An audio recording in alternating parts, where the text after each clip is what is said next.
দাদা তুমি কি করছো এ দিনের বেলায়? পাশের ঘরে আমার ননদ আছে, শুনে ফেলবে তো। দাদা বলল, এত চিন্তা করার কোনো কারণ নেই, ঘরের শব্দ বাইরে যাবে না। তারপরও দাদা আস্তে ধীরে, আমিও তো নতুন, এর আগে আমি তো কিছুই করিনি, আমার তো অনেক ভয় লাগছে দাদা। দাদা আমাকে সাহস দিয়ে বলল, ভয়ের কিছু নেই, মানুষ যেমন একদিন মরে যাবে, ঠিক তেমনি তোরও একদিন এই কষ্ট সহ্য করতে হবে, তাই আর কোনো কথা বলিস না। তারপর দাদা আমাকে, বন্ধুরা মূল ভিডিওটি শুরু করার পূর্বে তোমাদের কাছে ছোট্ট একটা অনুরোধ, তোমরা যারা এখনও আমার চ্যানেলটি সাবস্ক্রাইব করেননি তারা এই ভিডিওতে একটি লাইক করে চ্যানেলটি সাবস্ক্রাইব করে পাশে থাকবেন। এবার আসল ঘটনাটি শুরু করা যাক। আমার নাম রুমানা। আমি নিজের বৌদিকে ভীষণ ভালোবাসতাম, কারণ আমার একমাত্র দাদা আমাকে ভীষণ ভালোবাসত, এবং আমি নিজের দাদা ও বৌদিকে ভীষণই ভালোবাসতাম। তারপর সেদিন রাতের বেলা আমার দাদা যখন নিজের অফিসের কাজের জন্য বাড়ি ফিরে আসতে পারেনি, তখন ভাবলাম আমি বৌদি রুমে থাকব, কারণ বৌদি যেহেতু এই বাড়িতে নতুন বউ ছিল, তাই দাদা আমাকে আগে থেকেই বলেছিল তার যদি বাড়ি ফিরতে দেরি হয় তাহলে আমি যাতে বৌদি রুমে থাকি, কারণ আমাদের বাড়িটা এতটাই বড় ছিল যে কোনো রাজপ্রাসাদের থেকে কম ছিল না। তারপর দাদার কথা মতো আমি যখন নিজের ঘর থেকে বেরিয়ে বৌদির ঘরের দিকে যাই, তখন বৌদির ঘরের দরজা খুলতেই ভেতরে দৃশ্য দেখে তো আমার চোখে ঝাপসা দেখতে পেলাম। তাদের দুজনের মাঝে এই দৃশ্য দেখে তো লজ্জা ও ঘৃণায় আমার মনে হয়েছিল, মনে হলো যে আমি দেশ ছেড়ে চলে যাই, কারণ আমার বৌদি তো তার দাদার সঙ্গে আসলে আমার বৌদি যখন বিয়ে হয়ে আমাদের বাড়িতে আসে, তখন নিজের বান্ধবী হিসেবে বৌদিকে কাছে পেয়ে আমি খুবই খুশি ছিলাম। ছোটবেলায় আমার মাকে আমি হারিয়েছিলাম, তারপর দাদা ও বাবার কাছে বড় হয়েছিলাম, তাই বৌদির বাড়িতে আসার পরে আমি ভীষণ খুশি ছিলাম। কিন্তু জানি না কেন বিয়ের পরে বৌদি যখন আমাদের বাড়িতে আসে, তখন বৌদিকে দেখে আমার মনে হতো সে যেন উদাসীন এবং মনমরা হয়ে থাকত। তারপর দাদা বৌদির বিয়ের কিছুদিন পরেই আমাদের বাড়িতে আর একটা নতুন সদস্য আসছে, এবং তার আসার পরেই তো আমাদের বাড়ির সব কিছু পাল্টে যায়। আসলে সেদিন দুপুরবেলা আমরা সবাই একসঙ্গে মিলে যখন খাওয়া দাওয়া করছিলাম, ঠিক ওই সময় একটা ছেলে আমাদের বাড়িতে আসে, এবং সে দেখতে ভীষণ সুন্দর ছিল। তার সুন্দর চেহারা দেখে তো আমি প্রথম দেখাতেই তাকে পছন্দ করেছিলাম। তারপর ছেলেটাকে দেখে তো আমরা কেউ চিনতেই পারিনি, কিন্তু আমার বৌদি ওই ছেলেটিকে দেখা মাত্রই টেবিল থেকে উঠে গিয়ে তার সামনে গিয়ে দাঁড়াল, এবং সেটা দেখে তো আমি, বাবা ও দাদা অনেক বেশি আশ্চর্য হয়েছিলাম। এবং এটা তো আশ্চর্য হওয়ারই কথা, কারণ আমাদের চোখের সামনে বৌদি যখন ওই ছেলেটার দিকে তাকিয়েছিল, তখন আমিও দাদা তো একে অপরের মুখের দিকে তাকিয়েছিলাম। তারপর বড়দিকে কিছু জিজ্ঞেস করার আগেই সে ওই ছেলেটির সাথে বাড়ির ভিতরে নিয়ে এসে খুব খুশি হয়ে বলল ওই ছেলেটি নাকি তার দাদা হয় ছোটবেলা থেকে নাকি সে ওই দাদার সঙ্গে উঠাবসা পড়াশোনা সব কিছু করেছে, এবং তার দাদা নাকি আমাদের পাড়াতেই থাকতে এসেছিল। বৌদি যখন বলেছিল ছেলেটি তার দাদা হয়, তখন আমি তো নিজের মনে মনে ভীষণ খুশি হয়েছিলাম, কারণ জীবনে প্রথমবার আমি কাউকে প্রথম দেখাতেই পছন্দ করে ফেলেছিলাম। তারপর ছেলেটি ঘরের ভিতরে এসে আমার বাবার পা ধরে প্রণাম করে এবং আমার দাদাকে বলে সে নাকি আমাদের পাড়াতেই থাকতে এসেছে, কারণ আমাদের এখানে নাকি তার একটা চাকরি লেগেছে, তাই সে একটা ঘর ভাড়া নেবে। তখন আমার বাবা ও দাদার কিছু বলার আগেই তো আমার বৌদি অনেক বেশি খুশি হয়েছিল। আমার দাদাকে বলছি, শোনো না, আমার দাদা আমাদের বাড়িতে তো থাকতে পারে, আর তার অন্য বাড়িতে ভাড়া থাকার কি আছে, কারণ আমাদের তো এত বড় বাড়ি আছে, যে কোনো একটা ঘরে তো দাদা থাকতেই পারে। বৌদির কথা শুনে দাদাও তখন ওই ছেলেটিকে বলেছিল, শালাবাবু, তোমার অন্য বাড়িতে ভাড়া থাকার কি আছে, তোমার বোন তো ঠিক কথাই বলেছে, আমাদের এত বড় বাড়ি আছে, তুমি আমাদের বাড়িতে তো থাকতে পারো। তখন আমার বৌদির দূর সম্পর্কের রাখিস দাদা বলল, জামাইবাবু, আমার এই বাড়িতে থাকলে হবে না, এই বাড়িতে বেশি দিন থাকলে আমার তো নিজেকে লজ্জা লাগবে, তাই আমি আপনাদের পাড়াতেই কোনো একটা আশপাশের বাড়িতে ভাড়া থাকব, তাহলে আমার এটা মনে হবে না যে আমি এখানে একা আছি। তোমাদের পাশে থাকলে আমার একা মনে হবে না, এবং যখন আমি ফ্রি থাকব তখন তোমাদের সঙ্গে সময় কাটাতে পারব। যেদিন থেকে আমার বৌদি দাদা আমাদের বাড়িতে এসেছিল, সেদিন থেকে কিন্তু আমি বহুদিন একটা জিনিস লক্ষ্য করেছিলাম যে বৌদির দাদা আসার পর থেকে বৌদি কিন্তু ভীষণ খুশি ছিল এবং বৌদির মুখে হাসিটা কিন্তু বিয়ের পরে আমি কোনোদিন দেখতে পাইনি। জানি না কেন, সে তো সবসময় মনমরা উদাসীন হয়ে থাকত। এদিকে বৌদি দাদা আমাদের পাশের একটা বাড়িতে ভাড়া থাকতে শুরু করেছিল এবং সে প্রত্যেক দিন আমাদের বাড়িতে আসত। বৌদির দাদা যখনই আমাদের বাড়িতে আসত তখনই তাকে দেখামাত্রই আমি কিন্তু লজ্জায় লাল হয়ে যেতাম। তাকে দেখে আমি ভীষণ হয়ে পড়তাম। এভাবে যখন প্রত্যেক দিন আমার বৌদির দাদা আমাদের বাড়িতে আসত বৌদির সঙ্গে দেখা করতে, তখন আমিও সুযোগ বুঝে বৌদির ওই তরুণ দাদার সঙ্গে কথা বলার বাহানা খুঁজতাম। এভাবে 10-15 দিন কেটে যাওয়ার পরে কিন্তু বৌদির দূর সম্পর্কের দাদার সঙ্গে আমার একটা খুব ভালো বন্ধুত্বের সম্পর্ক তৈরি হয়। এমনকি সে এতটাই ভালো ছিল যে আমার বাবার শরীরের খেয়াল রাখতে। এমনকি ধীরে ধীরে বৌদির ওই দূর সম্পর্কের দাদা আমাদের এতটাই কাছের লোক হয়ে উঠেছে, তার সঙ্গে আমরা বাড়ির সমস্ত ব্যাপারে আলোচনা করতাম। এমনকি বাড়ির কোনো জরুরি কাজকর্ম থাকলে আমার দাদার সময় না পেলে আমার বৌদির সেই দূর সম্পর্কের দাদা বাড়ির কাজও করে দিত। এইভাবে বেশ কিছুদিন কাটার পরে বৌদির সেই দাদা আমার মনে জায়গা করে বসে এবং আমি তাকে মনে মনে অনেক ভালোবেসে ফেলি। তারপর সেদিন সন্ধেবেলায় সুযোগ বুঝে আমি কিন্তু বৌদি দাদাকে বলে ফেলি যে আমি তাকে ভীষণ ভালোবাসি। তারপর সেদিন সন্ধ্যায় আমার বাবা নিজের ঘরের ভিতরেই ছিল এবং বৌদি উপরের ঘরে নিজের কাজে ব্যস্ত ছিল। ওই সময় আমি ও বৌদি দাদা নিচের ঘরে একা ছিলাম এবং আমার দাদা তো নিজের অফিসের কাজে ব্যস্ত ছিল। আমার দাদা কিন্তু তখনও বাড়ি ফিরে আসেনি।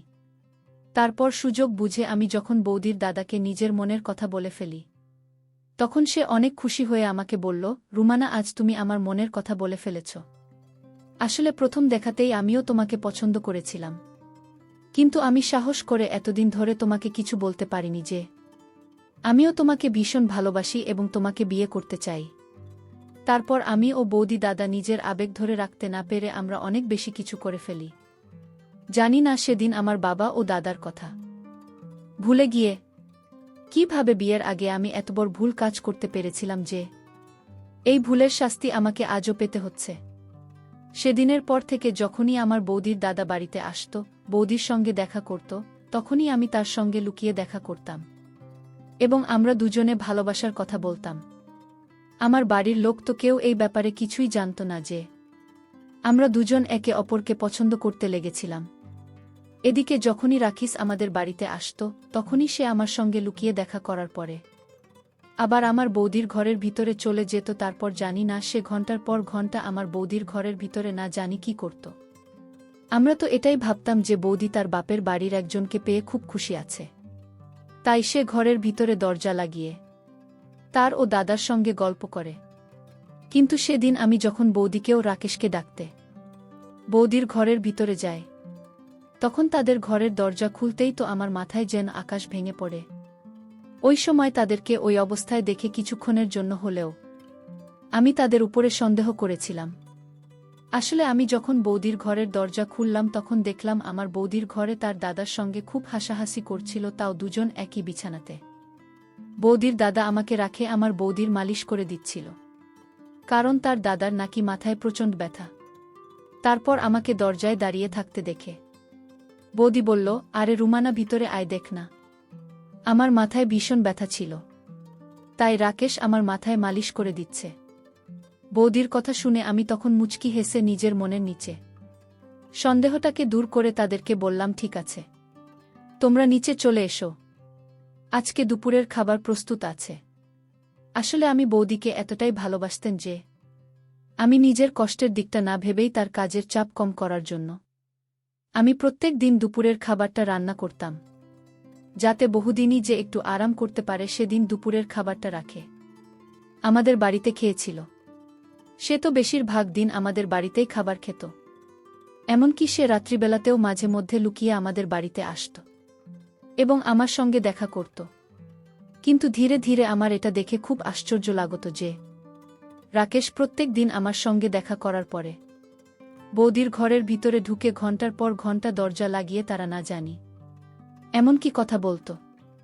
এই ব্যাপারে আমি একদিন আমার বৌদিকে গল্পের ছলে জিজ্ঞেস করেছিলাম যে, বৌদি তুমি রাকেশের সঙ্গে ঘণ্টার পর ঘণ্টা এমনকি গল্প কর। বৌদি তখন খুব খুশি হয়ে বলেছিল যে রাকেশ তার দাদা হলেও সে নাকি তার বন্ধুর মতো, এবং আমার বৌদি রাকেশকে নাকি নিজের মনের সব কথা বলে।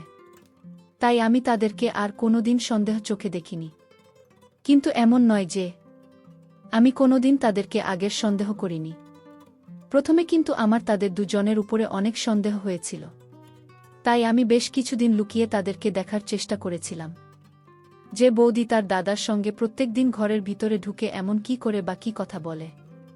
কিন্তু আমি কখনই তাদের দুজনকে গল্প করা ছাড়া আর কিছুই করতে দেখতে পাইনি। তাই আমার মন থেকেও তাদের প্রতি খারাপ সন্দেহটা দূর হয়েছিল, এবং আমি আর কোনোদিন আমার বৌদি ও তার দাদাকে সন্দেহ করিনি।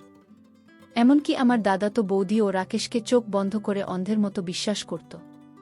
কিন্তু আমরা কোনোদিন ভাবতেও পারিনি যে আমার দাদার এই বিশ্বাসটা ভেঙে একদিন চুরমার হবে। তারপর বৌদির বিয়ে হতে 2 মাস হয়ে যাওয়ার পরে একদিন বৌদি বলল সে নাকি মা হতে চলেছে, এবং এই খোসা মোটা শুনে আমি দাদা ও বাবা ভীষণ খুশি হয়েছিলাম। কিন্তু আমার বৌদির কথা শুনে তো আমাদের চোখ দুইটা কপালে উঠে গিয়েছিল, কারণ বৌদি বলেছিল সে নাকি এই মুহূর্তে মা হতে চায় না, তাই সে ওই বাচ্চাটাকে নাকি নষ্ট করে দেবে। কিন্তু আমার দাদা আমি যখন অনেক বেশি অনুরোধ করেছিলাম তখন আমাদের অনুরোধে বৌদি বাধ্য হয়েছিল এই বাচ্চাটাকে বাঁচিয়ে রাখতে। আসলে দাদা যখন তাকে এই বাচ্চাটাকে না বাঁচানোর কারণ জিজ্ঞেস করেছিল তখন বৌদি ভয়ে সত্যি কথাটা বলতে পারেনি।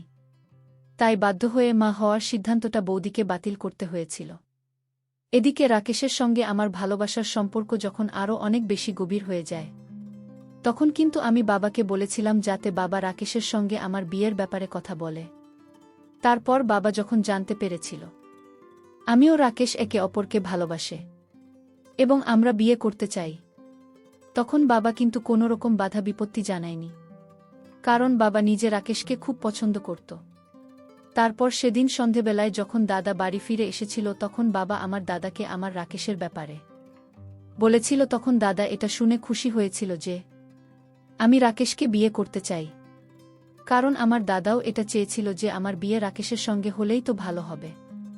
তারপর আমার বাবা ও দাদা যখন এই বিয়েতে রাজি ছিল তখন তো আমি এটা ভেবে খুব খুশি ছিলাম যে খুব তাড়াতাড়ি আমার বিয়ে আমার পছন্দের ছেলের সঙ্গেই হতে চলেছে। সেদিন সারারাত তো আমি এই কথা ভেবেই খুশি ছিলাম যে আমার বিয়ের সঙ্গে হবে।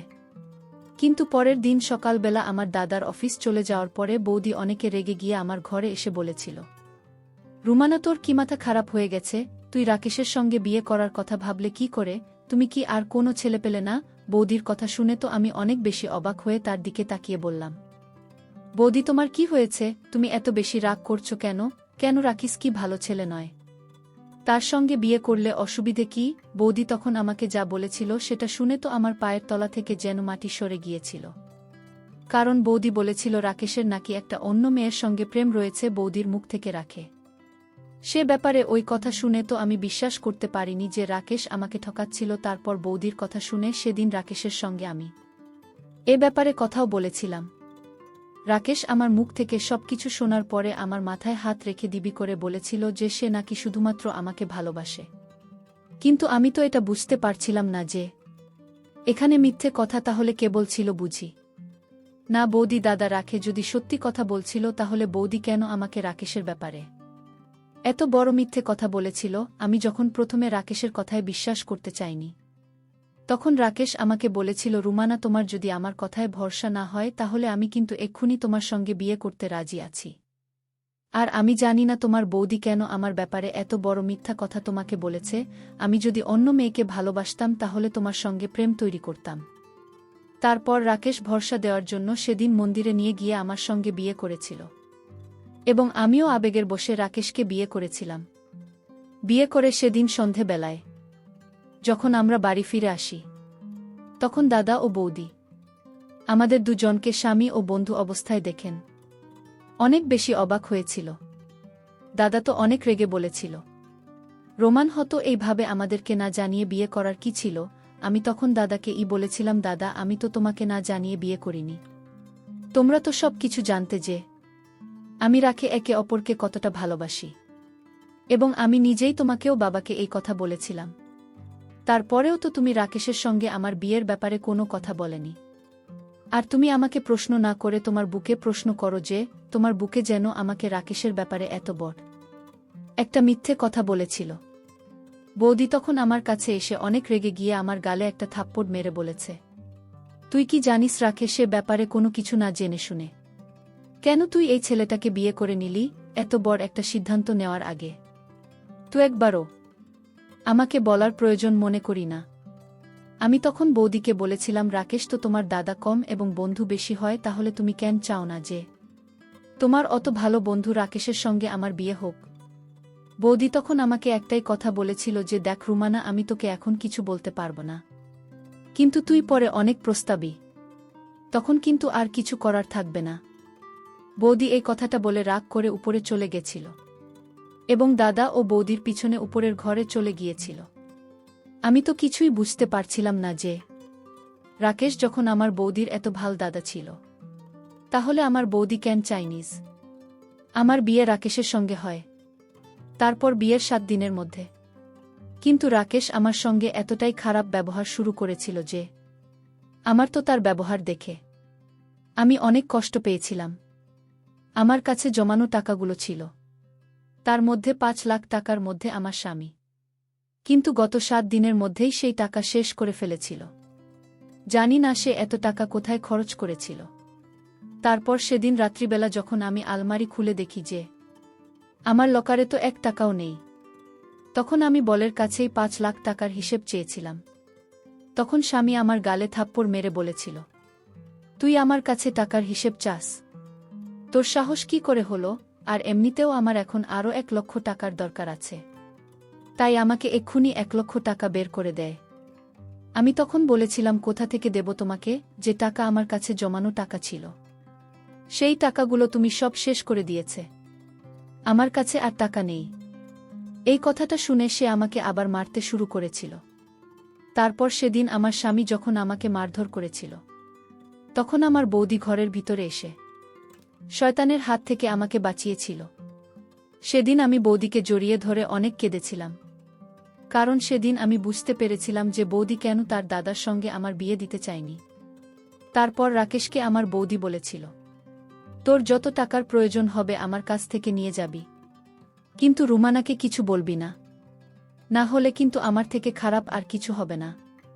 আমি তো ভেবেছিলাম হয়তো আমার জন্যই আমার বৌদির সঙ্গে তার দাদার সম্পর্কটাও খারাপ হয়ে গেছে, কিন্তু আমার বৌদি ও আমার বরের ব্যাপারে মানে রাখে। সে ব্যাপারে যখন সত্যি কথাটা জানতে পেরেছিলাম, তখন তো আমার চোখ দুইটা যেন কপালে উঠে যাওয়ার মতো অবস্থা হয়েছিল। এবং আপনারা শুনলে আশ্চর্য হয়ে যাবেন। আসলে বিয়ের কিছুদিন পরেই রাকেশ যখন আমার উপরে মারধর করতে শুরু করেছিল, তখন আমার দাদা কিন্তু এই কথা জানতে পেরে এবং রাকেশকে আমাদের বাড়ি থেকে বেরিয়ে যেতে বলেছিল। এমনকি আমার দাদা রাকেশকে হুমকিও দিয়েছিল যে রাকেশ যদি আমাকে মারধর করে তাহলে দাদা কিন্তু তাকে ছেড়ে কথা বলবে না। তখন রাখে আমার দাদাকে বলেছিল, শোনো শালাবাবু, রুমানার সঙ্গে কিন্তু আমার বিয়ে হয়েছে, রুমানা আমার বউ, তাই আমাদের মাঝখানে তোমাদের আসার কোনো দরকার নেই।